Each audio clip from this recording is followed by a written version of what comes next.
almost everybody's going to drive a spec Miata at some point.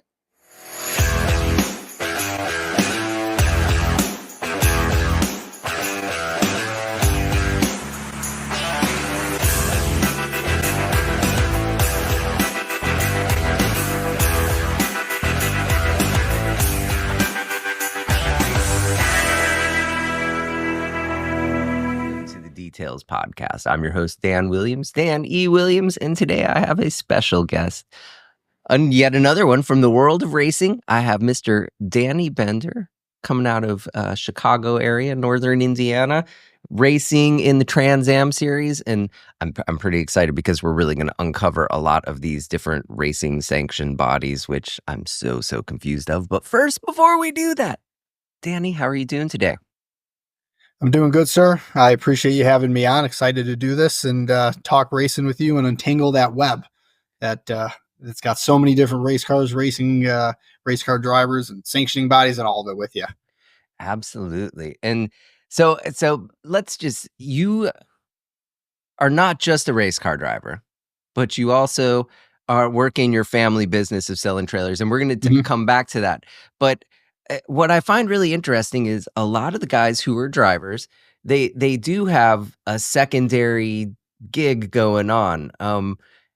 What kind of percentage do you think of the people who are driving race cars like only do that for their living? Like there's no other, it's probably, like how many people play basketball or something, right? Oh yeah. I mean, 1%, if that, 0.001%. In most of the professional racing these days, even some of the NASCAR guys, Formula One has guys that are technically paying to be there. So, that's what a lot of racing is. In the endurance series, you have guys that will be hooked up with somebody who's funding the program who are legitimate pro race car drivers. But most guys are, weekend warriors that go, they have fun and they go back to their day jobs on Monday. Yeah. And, we went to race the go-kart track, the K1 place, a couple weeks ago. And here is what I was surprised of. Like, how many, I think we do 11 laps or something. It's not, something like that. My arms were like ludicrously tired. I don't know if I was just holding on and I wasn't relaxed, but it was physically more demanding to drive that little freaking go-kart than I ever would have imagined. Is it like that in all of the cars? Not really. So the big cars are all going to have power steering. You go on a little go-kart, there's no power steering. So that's a lot of it. So you're muscling it around. And here, when you're not familiar, you're uncomfortable, you're probably squeezing the crap out of the wheel, which is going to throw some tendencies through you. And like anything, when you don't do it a lot and then you do it, it's unfamiliar. So, you do it, but that, it's always fun when you go to a local go-kart track and you see the guys who think they're the heroes, There's a lot more to it than just getting in there and giving it hell. I mean, totally. The guys who were there, who were regulars, were just smoking it. And I was like, man, I did feel a little bit, a little not worthy. So there's a trick to it. And like every other race car, it's got its own way of doing it. The indoor places, the goals just don't slide. That's what I always said. Yeah. Okay. Yeah. So I want to follow your whole journey into where you came from and how you got to where you were. But I think before we do that, let's go ahead and demystify a little bit some of these different sanctioning bodies. Do each of them have their own, like, the F1600 and 2000 and like the guys who are racing in the cars going up? Does every one of those have their own step ladders that go up to the higher levels? For the most part. So, here, when you look at the world of racing, it's broken down and, so you're going to start at what the style of racing is.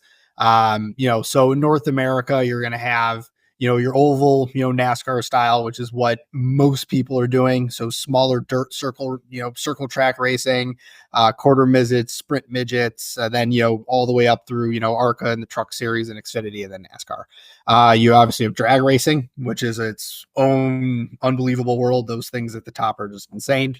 And then, you're going to have the sports car world, you've open wheel as well. So that's going to be the IndyCar ladder.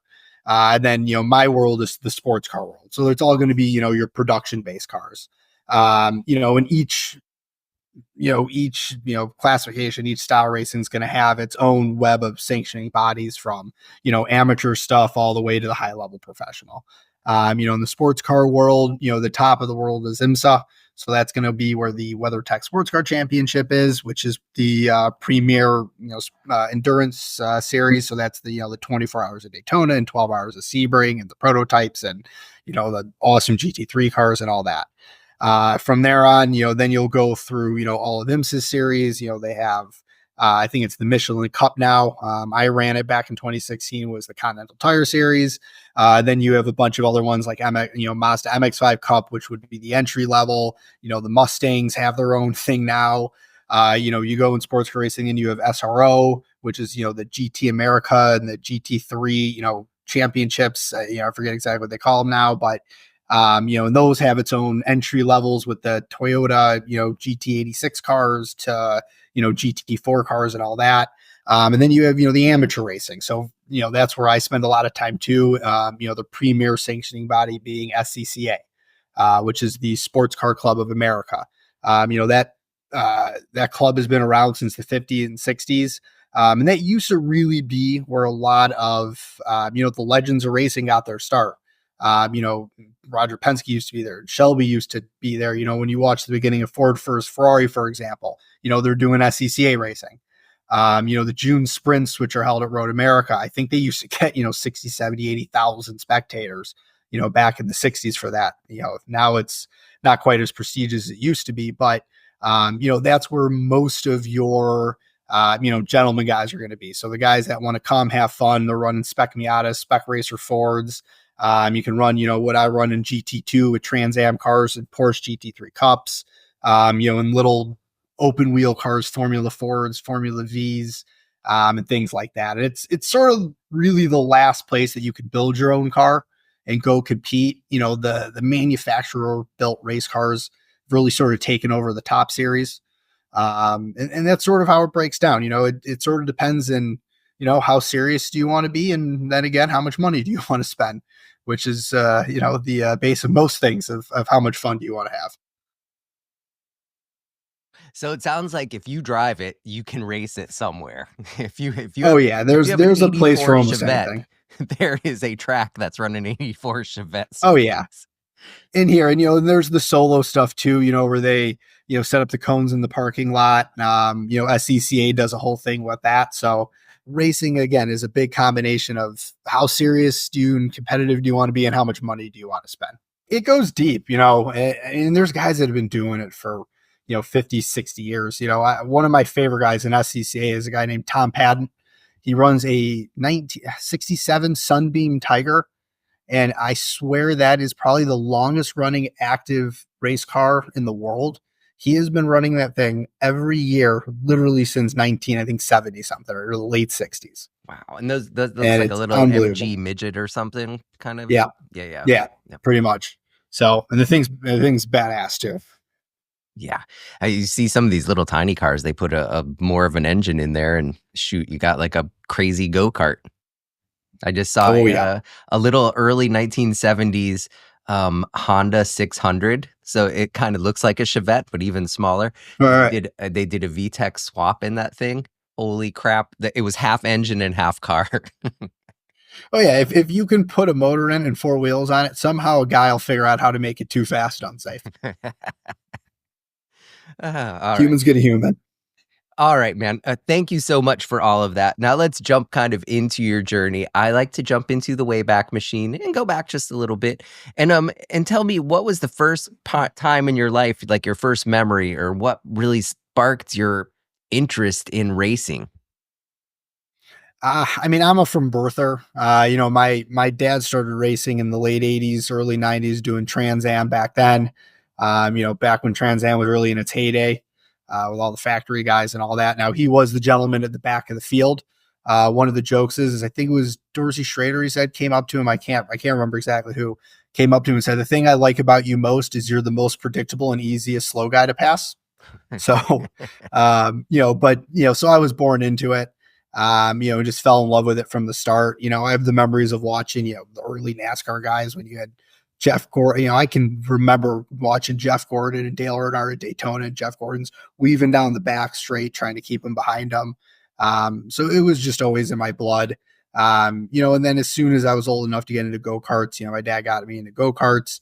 My brother and my brother was more of a social butterfly, so racing didn't stick as much with him, even though he was quite good naturally. But we started go-karting at a place called MRP in Indiana, or actually take it back, Buchanan, Michigan. A lot of 30-year-old go-karters from back in the day will remember that name. No longer exists. The guy who owned it, I forget his name, Gary, I forget his last name. He was sort of a big deal in the Midwest go-karting scene. Ended up buying South Bend. So that's now where MRP is, which is a really cool track in South Bend.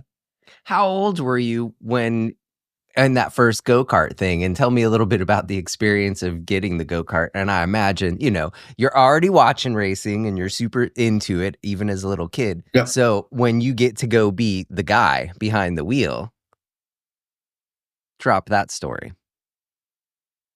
Oh, man, I was probably 6, 7, 8, somewhere around there, so it's fun. You remember the early days of it, trying to, get in the car and go faster and this and that, and you're tuning it and, you're doing it with your dad, which was always fun. And, it's, from back in those days, it's just, you remember waking up early in the morning, getting out there, stopping at McDonald's, get an Egg McMuffin and a Hi-C orange. You get to the track and you sort of can remember the smell of the 2-stroke, Walter engines. And, it was exciting, and every year it's like everybody would figure out how to go faster together. And, and you were just, learning and you're racing with the same kids every weekend. So it's a blast. It was a lot of fun. And other than your pops, did you have any other mentors that were kind of helping and coaching you? Not too much. It was a lot of things I just did with my dad. Your professional drivers that you loved watching at that point. I remember, Mario Andretti, and Michael Andretti in the Kmart, IndyCar was one of my favorites, and, Alex Zanardi and those guys. So, it was always just sort of the mentality, again, the car and drive, go as fast as you can. Yeah. How long did it take for you to get up on that little podium in your go-karts? Couple of years. It's funny. I was one of those kids. I wasn't as good in the go-karts as I was in, once I got into cars.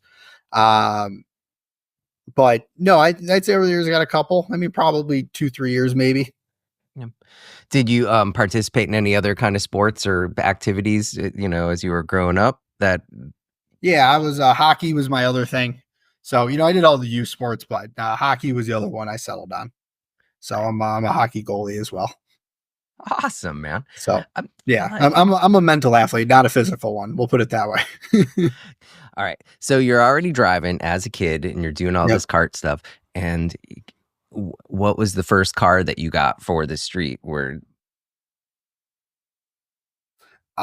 was it? I want to full-time Mazda CX-7. Okay.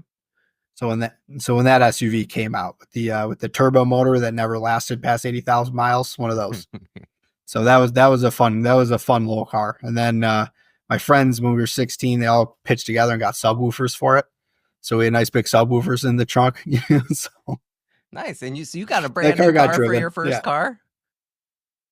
Yeah. Oh, you go. All right. My dad was in the safety club. He was a believer in you're better off getting something that's safe for your kid than, yeah. And again, I was lucky. Yeah, there you go. That's all good. It's all good. It's all good. Okay. So let's kind of keep progressing through. When did you move over to start actually racing kind of more of the SCCA and cars and getting out of karts? And what was that transition like? Yeah. So, go-karts, and this is going to be, a pretty good progression for most kids, even in today's world, pretty much. Some of them are getting in a little younger now, but, so you do go-karts up until you're about 14, 15. Once you get to that 14, 15 range, that's when, kids will start sniffing into cars a little bit. You'll go through the younger ranks of go-karts. Back when I was doing it, it was, you had the junior can, and then you go into Rotax, or actually it was shifter carts at the time. So the last go-karts I raced were 80cc shifter carts. which I drove one of those again, 10 years later, and couldn't believe that chubby little 13-year-old me used to do that. Those things are nuts. I believe now Rotax, I think, is what's really big. And, I think like 206s and things like that. So, the real special kids will start getting into the cars at, 14, 15. But for me, I want to say it was about, I think 14, yeah, about 15, 16. I tried my first, I think it was a spec racer Ford. Was technically the first race car I ever drove on the racetrack. I remember being nervous and keeping the clutch in around the first corner. One of the first laps I did it. Everything was, it was a lot to take in. But you figure it out pretty quick. So yeah, so that's about when I started there. And then, in high school, hockey admittedly was a little bit more of the priority.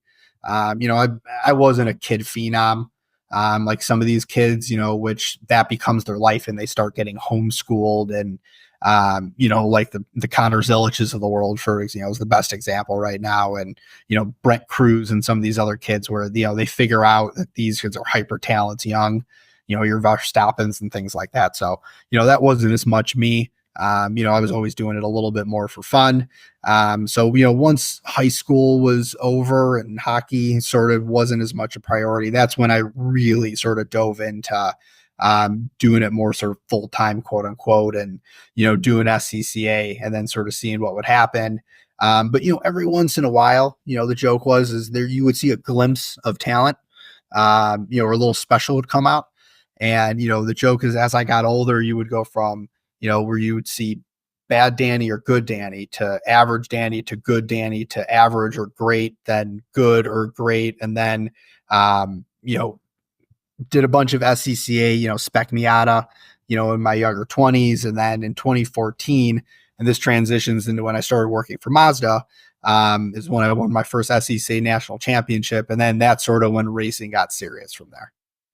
Gotcha. Now, do is it still your pops going with you all the time and kind of like is the crew thing, or who do you have people that you work with that go to all the races and the mechanical side now? Yeah, now we do. We figured out pretty quick that the limit of our ability, stops at changing tires and brake pads and stuff. Mechanicking is not my talents.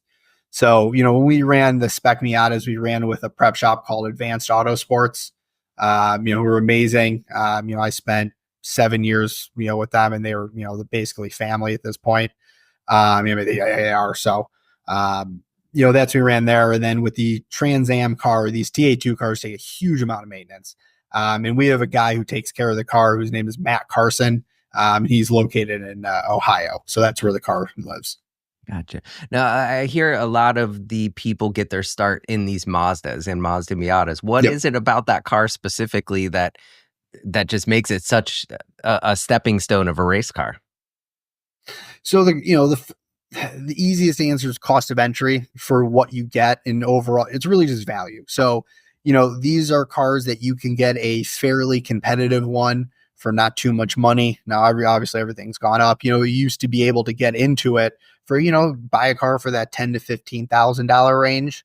And, you could go racing and, there always used to be fields of 40, 50, 60 of them. And there definitely still is.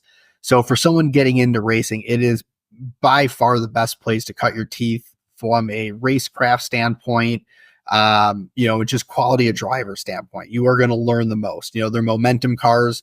You got to learn how to carry entry speed, which is where most drivers lose time. It is always going to be sort of at the end of the braking zone to apex, and Miatas really teach you how to maximize that. And then you're always going to have close racing. So if you just want to do it for fun, you can almost go anywhere in the country and there's going to be a race with 15, 20 Miatas in it. So, and at every level, whether you're a super fast guy in the middle or towards the back, you're going to have somebody to race with. So that's really the attraction of the Miatas is what it costs to get into it.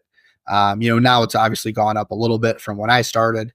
But there's always somebody to race with, and learning is the best place. So you're going to see a lot of young kids, if they're going to get into sports car racing, and not necessarily go the NASCAR route. The sports car side of it, it's almost everybody's going to try to spec Miata at some point. Yeah. And is it basically just somebody's preference of what kind of car that like how do you choose between like I want to be an oval racer or a street road course racer? I'm oh, I mean, that's going to be a little bit, sort of where you grow up and who you grew up around. A lot of the oval guys are going to be sort of the more rural areas, where, you can build the car in the sheds, and they go off in the races, they have, I mean, I think some of these guys can do 30, 40 races a year if you want. I think you like show up and and I'm not as familiar with it, but I think you can show up on like they do Friday nights, where you show up and 6 p.m. you do your features, your mains, and you're out of there by 10:30 p.m. And then Saturday night you can go to another track, and then Sunday night you can go to another track. So it's just sort of where you grow up. I learned from my dad. He was a sports car guy. Who were your heroes growing up? Did you watch IndyCar? Were you a drag racing guy and John Force was your hero? Um, it sort of depends. And if you're a NASCAR kid, a lot of times you're going to go through the ovals. NASCAR now is doing a lot more road racing. So I think you are starting to see more kids come through road racing for NASCAR. Connor Zilch is probably the best example of that, where he actually started in SCCA. Went through Mazda MX-5 Cup, did some Trans Am, and now all of a sudden he's a NASCAR, young stud. Back in the day it was more ovals, so you used to see much more of the NASCAR. If you wanted to, your dream was to be a NASCAR driver, you used to go through the quarter midgets and the little, local dirt tracks. If your dream was to run in the 24 hours of Le Mans, then you got to go the sports car route, and that usually, ran through SCCA, then low level racing. But again, a lot of it depends on what are you into, and again, how much money do you want to spend? yeah. If we were to look at it at a day of racing, and contrast it now to where you are now, to when you were a little kid and pops would wake you up Okay. and you'd stop at McDonald's for your egg McMuffin. How's that look now on race day? On race day, here, you wake up. Now it includes calling the wife, seeing how she's doing, making sure the baby's good. And then, wake up, I don't eat too much breakfast. I'll hydrate a lot. So I like to drink, Pedialyte, different things the day before, the night before. And then during the day, I'll drink, as much water as I can, reasonably get in. And then, listen to music, get changed and race. At this point, I'm pretty chill about it. I don't have too much of a hype up routine, we'll call it. I call it running the programming. As soon as you get in the car, you just lock in. So once I hop in, I'm just all the doors close and it's race time. Tell me about maybe like a really a challenge that you've had to go through on the race side of the world. Maybe a really tough race or a problem that you had, and what kind of mindset that you used to get through that problem. Yeah. Oh, that's a good question. Trying to think of a good race to pick out. There's so many. I've had a couple races that I'd say the one that I'm probably most two that I'm probably most proud of. One was 2015, which was my first pro win, and that was a MX-5 Cup race. That race I was like a half dry. It rained in the morning. The track wasn't completely wet, but it wasn't completely dry either. The race was early in the morning, and it was just foggy as can be. So the race had to start. I think we started halfway through the race because we had to run the first bunch of laps under yellow because you couldn't drive because you couldn't see turn one with how bad the fog was. So I had to start in 12th. And in that race, half the field I'd say was on rains, half the field was on dries.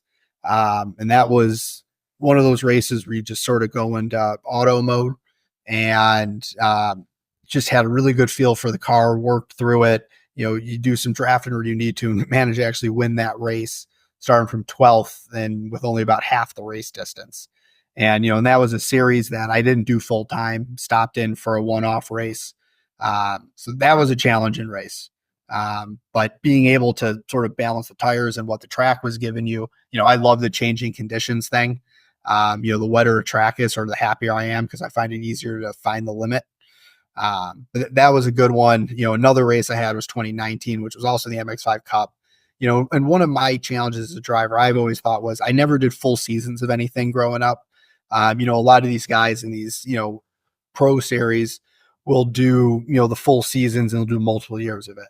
I never really did full seasons of anything. I do, 3 or 4 races and some, in the MX5 Cup series, but never full season. So to show up, and do a one-off race, it adds a lot of challenge to it. Guys are used to the car. They've been doing it all year long. Their setups are more on point. Their focus and just they're more in tune with the car. So 2019, we showed up, and that was a special weekend because if you know the organization called Lemons of Love, ran by a woman named Jill Swanson, who's amazing. They do cancer care baskets. So that race was cool because they do a giveaway every year, and where you buy a ticket and they give away a Mazda MX-5 Cup. And we actually won the giveaway that year.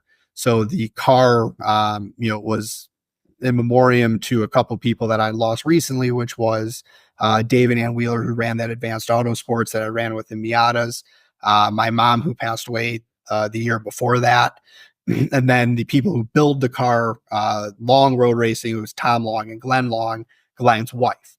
So, a little bit of by fate having to win that car, but, it allowed us to do, the MX-5 Cup race at Road America that year. And, the first race I was able to finish second, the second race fourth. So, to go in there and do a one-off race in a situation with a car that, I can see a picture of it, that car just got destroyed in the second, in both those races from drafting, and being right up the tailpipe of somebody else. But that was a special race weekend as well. Gotcha. What? So you're not only racing, right? We kind of established that that's not the only full-time gig, but you also stepped into sales, which I kind of do some sales myself, and you did selling cars. World of chasing people. Yep. There we go. How did you get into that world, and it must have been kind of neat because you were racing a Mazda at the time and you were winning at Mazda. So you must have kind of been like the hero of the dealership. So it's sort of a fun journey. So the way that came about is, I got done with, college and went to Colorado, and it's sort of like, okay, what's next? So one of our family friends owns a Mazda dealership in Evanston, which is the Autobarn Mazda. And we had been running Mazdas at Spec Miata, and so we thought it would be a good fit. So, I went there. I was like, hey, I can sell Mazdas. I race them. I'm a car guy. I got to imagine it'll help me be a good sales guy. It'd be my first, technical sales job. I'd waited tables once upon a time and things like that, but in terms of real sales. So, so that ended up being awesome. And I started there in 2013. And then 2014 is sort of when we were able to pair it with racing. And, I know John Doonan at Mazda a little bit. Not too much, but a little bit. And, we sort of pitched the idea that, I can sort of be the Mazda salesman racer.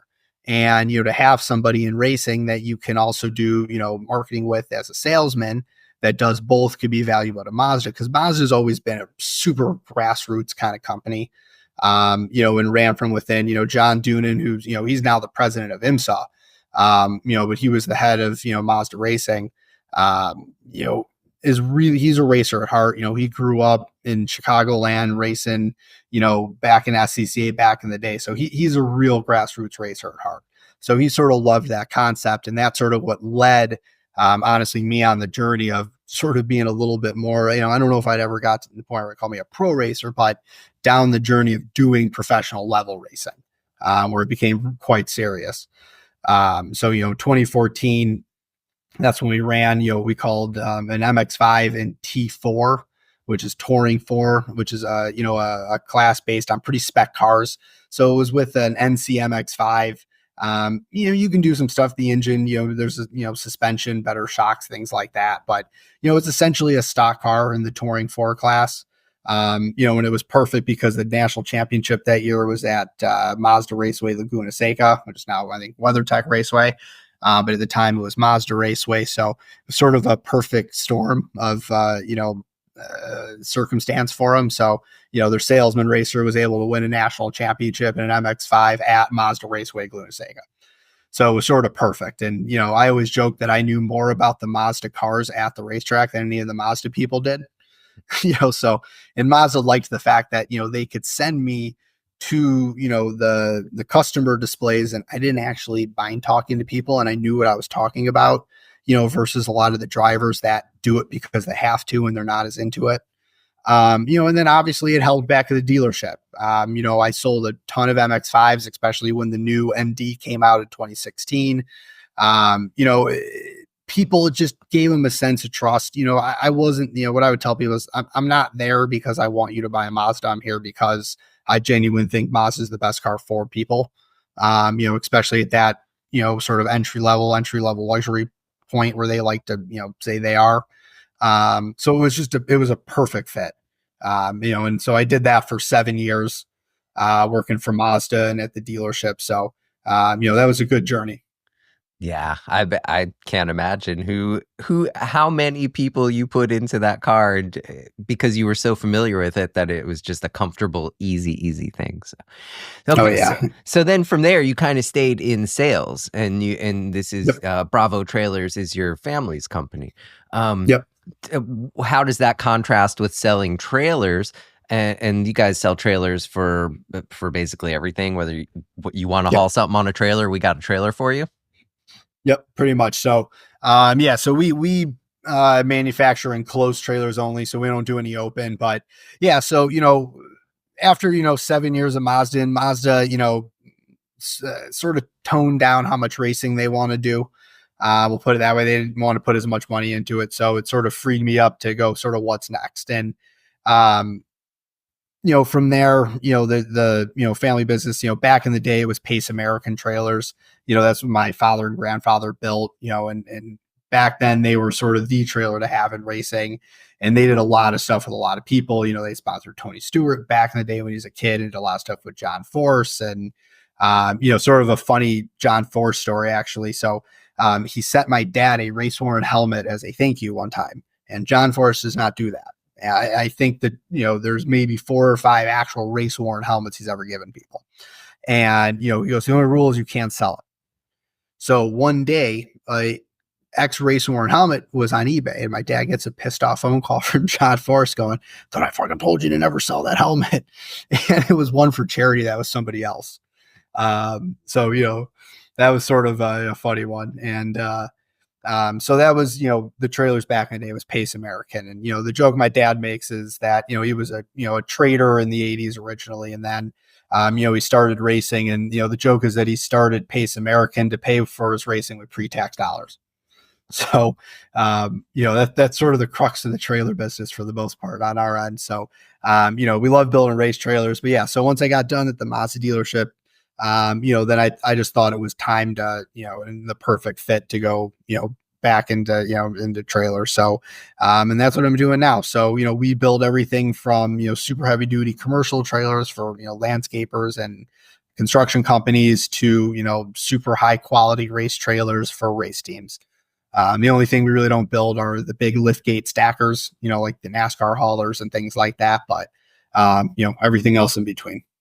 Cool, and super synergetic with what you're doing. Oh yeah. Does actually going to the races and stuff kind of help get more sales for you? Just being there with your own car on your own trailer and open up conversations for you? Oh, absolutely. And that's one of the things I've always been lucky on is that, our business is related to racing. So we always have the incentive to go racing. And oh yeah, you sell a ton through the relationships you have. Again, we have a super close relationship with Mazda now. So, we build trailers for Mazda Motorsports whenever they need anything. Last year we did a stunning trackside support trailer for their, SEC amateur racing teams. And, that's a good thing. And then, you got Trans Am we've done trailers for, and just all different racers. So, we're the only trailer company that can actually say we race. So our phrase is, for racers by racers, or by racers for racers, whichever way you want to use it. So it's a hugely valuable thing. And and then we use it too. So, we can give feedback and we can change things based on what we find. One year we tried to do a ramp that came out the side door so you could drive your golf cart in sideways up the ramp and, put it in horizontally to save some space on the floor if you ever needed it. Then we also found out that we caught the ramp coming out of a track one time and dragged it down the road for, 10 miles. And I forget, and the metal gets hot when it's friction, and I reached underneath the trailer to grab the thing and burnt the shit out of my hand. So, you know, you got to put extra support on it if we're going to do that. But it's a lot of little things like that. Okay. So that's what we do. Okay. So now in your racing side of your career again, like what is your end goal? Is this just something that's going to be a hobby that you're going to continue doing, or do you see yourself still climbing up a ladder and maybe making a run for that to be your career one day? No, at this point it's back to hobby. My focus is on Bravo trailers and the family. I don't have as much interest to be away for 30 weekends a year and do that whole thing now. If racing leads me back into doing more serious full-time racing, I'll never oppose to it. You never know when you have the right partnership and the right relationship. And, here, if we build a relationship with a top, landscape company and, a multi-million dollar landscape company sees value in sponsoring a full-time race program, I'll happily drive for it. So it's not as much the aim and focus anymore. I'm always going to be doing it and I always want to do it, to have some success. And that's sort of what SCCA is great for. In the Trans Am car that we do, you can also go and run a couple pro races a year. So like the last couple of years, that's what we've done. You do a couple pro races, you do a bunch of, some amateur races, you try to win, the SCCA national championship. And, for me, that's enough. I've have enough big wins. I got a full, 2016, a full, sponsored Mazda season and, pro racing and the Continental Tire Sports Car Challenge. So I've gotten enough where I don't have that yearning to go and achieve a dream as much, but I'm never opposed to driving as much as I can. Bucket list items, I would absolutely love to, find my way into the, Rolex 24 one year. Le Mans would obviously be an absolute bucket list item, but, my best bet on that is, growing Bravo and, making a bunch of money and then paying my way in probably than having somebody pay me to be there. Ooh, if you did that 24, that's you have two more people than one on a team because it's a 24-hour race, right? Yeah. Who's going to be your partner in that race if you do that? Connor Zilch would be one at this point. If I really needed to see the prototypes, guys would be good. You pick like a Rene Rast or something like that. But no, if I had to do my favorite one, it would probably be a combination of like Pat Gallagher, Stephen McAleer, like Trent Hinman would be a good one, or Zilich in there. I think that kid's might be one of the best drivers of the world at this point at 18 years old. But that'd be a fun team.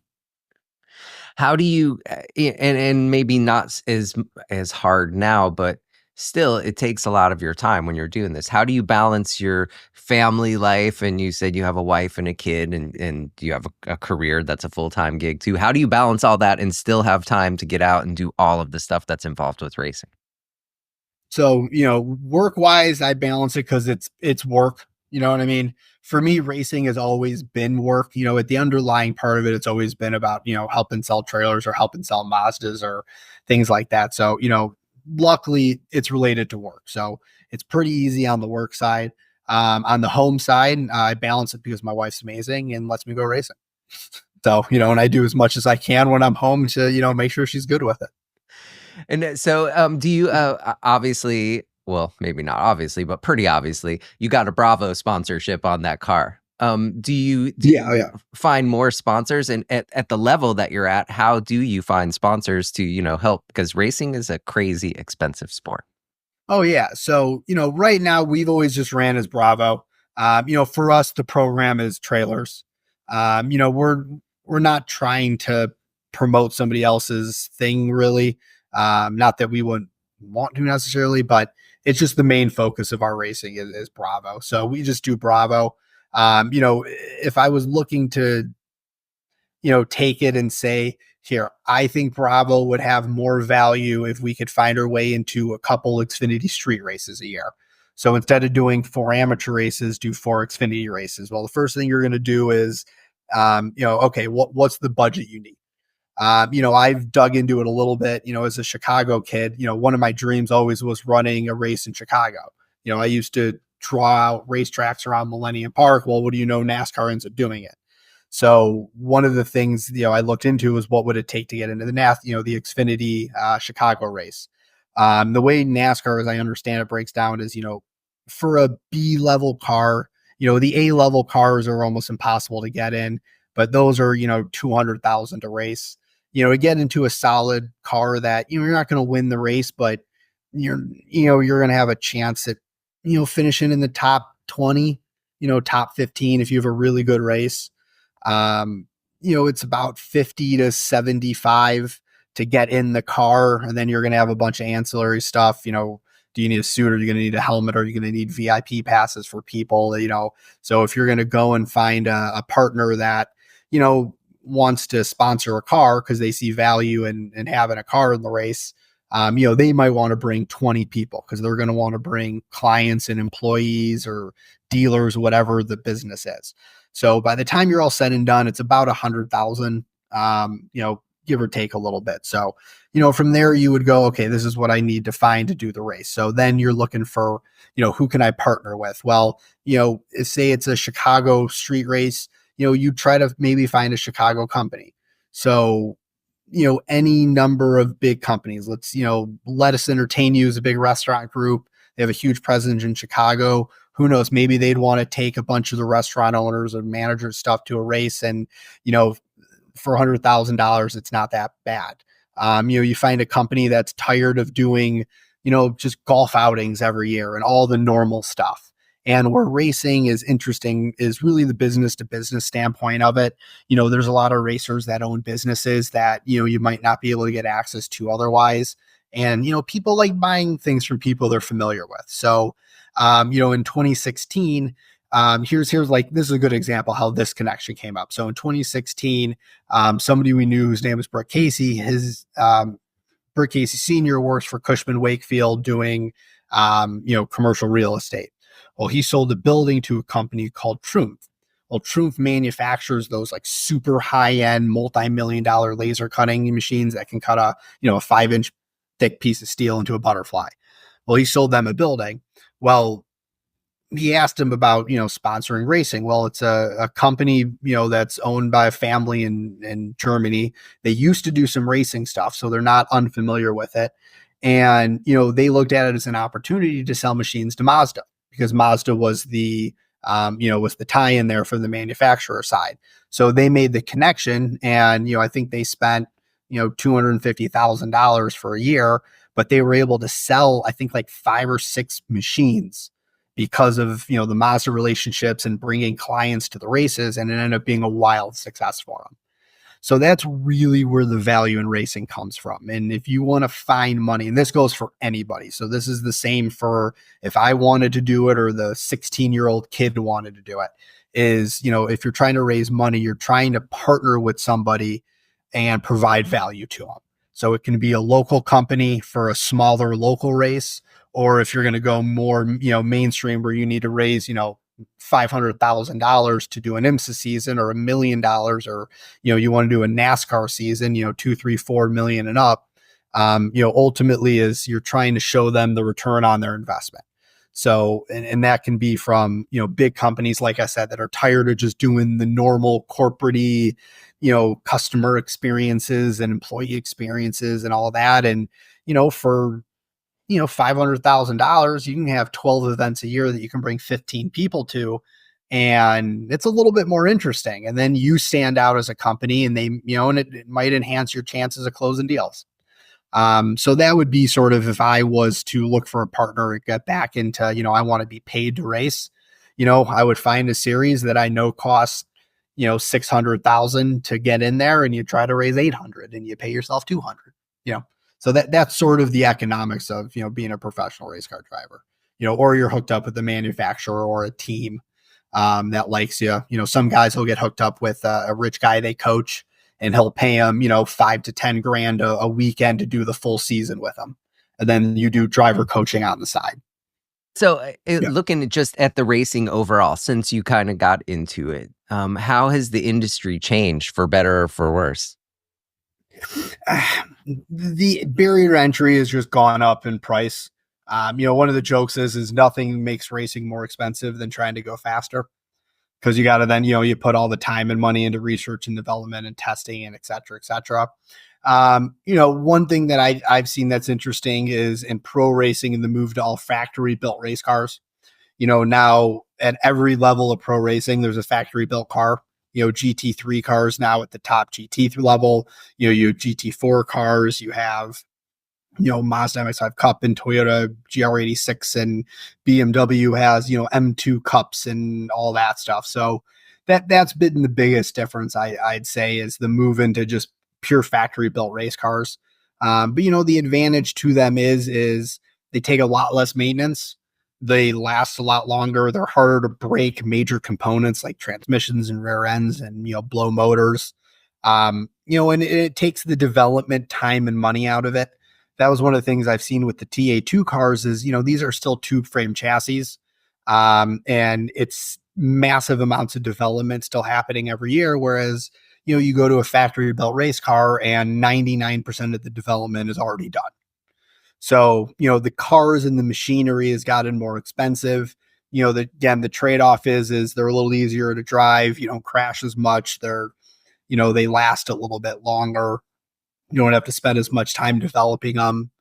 But that's been the big difference. Other than that, it's still pretty similar. It's still racing, Yeah. So being a race car driver and being a bit more educated on driving and drafting and super cautious and making moves, how does that translate to driving on the road with all of the jackasses? It can be very irritating. I hate people who don't use turn signals. It's a move of your finger. But my joke is the only difference between an asshole driver and a good driver is you use your turn signals. I think it just makes you more aware. I see everything. You drive more proactive than reactive. I always say you can tell the really bad drivers because they drive reactive. You'll see them and they'll slow down too late or switch lanes without accelerating and get in everybody's way. They're using 100% of their brain power just to not crash on the street. For me, driving's a background process at this point. So, I can watch a movie, change clothes, eat dinner, have a conversation, play, chess, and drive at the same time, Well, and so probably driving that fast and that hard, it's, I would imagine, not a matter of if, but a matter of when you are going to have some kind of an accident on the track. Have you had a wreck? And I've had a few. Kind of describe a little bit about what goes through your mind as that's happening. All right, so you said on track, right? Yeah. Yeah. So, so the first thing that happens is you go, oh shit, and then after that you go, oh crap, and then you go, where's the wall? But no, a lot of the time is, it depends on the type of wreck. If it's happening in a race, a lot of the time it's different. If it happens, if you're lapping, a lot of times you'll have innocent spins and they're sort of like, oh, and you're like, all right, good, I'm safe. When you're going to have a big one, it's a very different feeling. The ones that happen in qualifying and practice seem to happen a lot slower, I'll say, than the ones that happen in a race. The ones that happen in a race tend to be, because a lot of time it's contact with another car. So, a couple of the really big ones I've had, were both a while ago, both these stories, but, I'm going down Road America, going down the back straight. We're inspecting me out over 3 wide. Well, all of a sudden, the 2 cars around me came like this. And we bounced, and then I got pitted straight into the wall. And that happened like that. And the next thing I know, the car smashed up almost into the firewall and I'm sliding down the wall. When it happens when you're in practice or qualifying, it's a lot of times it's happening on either, sort of entry or right at the middle of a corner, and you sort of feel the car go, you try to catch it and you lose it. And, especially when it happens in a fast corner, the first thing you're doing is like, oh, where's the wall?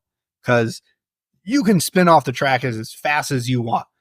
As long as you don't hit the wall, you're probably going to you're going to drive away. So the first thing usually you're like is where, you're staring around, you're like trying to find the wall. But when you know you're going to hit it, you just sit there and you're just going, oh shit, shit, shit, shit, shit. Boom. And, then your first thought is, how bad is the car? A lot of time based on the impact, how bad it was. You make a little mistake on a street course and bump into the wall, you might get away with it. But, you're at Road America and, you come out of the carousel and you spin and you miss the sand trap and you're into that far wall. You're just kind of in the car just waiting for it. And then bam, impact. It's not fun. Well, so the next time that you have to go get in the car, what goes through your mind at that point? Is there any fear? Or is it just like you got to just get out there and get back on the horse? What else? What are you going to do? You just keep going. I had a year in 2012 where I rode off 2 race cars in one weekend, 2 different ones. And this was like real early in my racing. So, we were, again, Road America is the track of my greatest achievements and biggest failures, funny enough. But back in 2012, I had one weekend we were doing the MX5 Cup race, and it was the same weekend as the SCCA weekend, so we were doing Spec Miata as well. And the test day for MX5 Cup, I'm coming out of, and this is the carousel thing, I'm coming around and the car starts to slide, and then all the thing that you just snapped around on me. I thought I had it saved, and then it just snapped. And that was sort of a little bit of a tendency those cars used to do. And I missed the sand trap and just obliterated the car into the wall. Ambulance ride back, go to the paddock, and, the Spec Miata, one of the sessions was, 10 minutes later, I was in the car. Everybody's like, you can take it off if you want. I was just like, what else am I going to do? You just choose to just be fine, as long as you're not injured, of course. Okay. So let's do a little fantasy thing here. If you could race any car from throughout history on any track, tell me what car and what track you're getting in.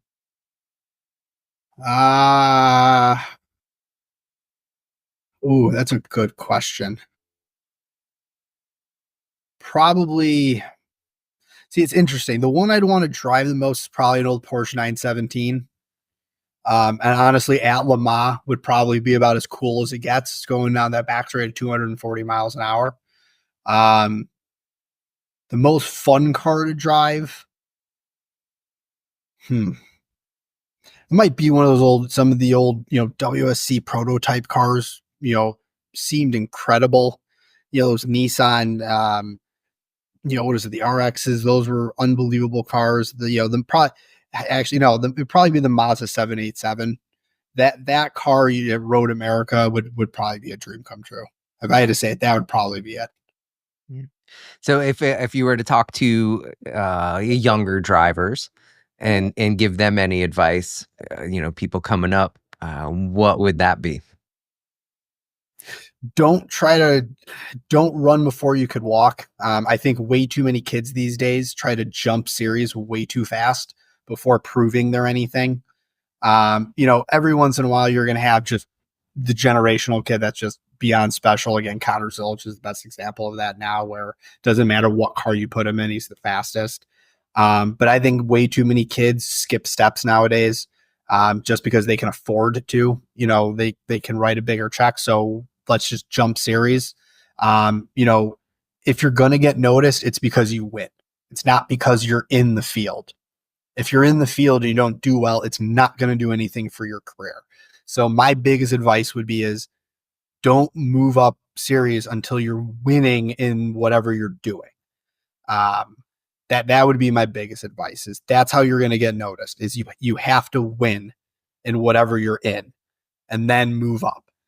Because again, if you're just in the field and you're finishing 20th, it might be, that's pretty impressive. He can finish 12th, but it's not going to get you. Nobody's going to go, I want that kid in my race car. All right. If somebody wants to follow you, find you for trailers, or to follow your racing career, how do they find you? Yeah. So for trailers, Bravo Trailers is going to be our handles on most of the sites. So, Instagram, Facebook is just Bravo Trailers. For me, just Facebook, Danny Bender, Instagram, Danny Bender. I don't do too much, but most of the racing stuff's all done on the trailer page. So go follow Bravo Trailers. That's where all the fun stuff's at. Thank you so much for sharing some of your journey with me and your career and going around the tracks. I think it was so cool, and now I'm excited for next year so I can watch you race. Oh yeah, absolutely. I appreciate it. Thank you.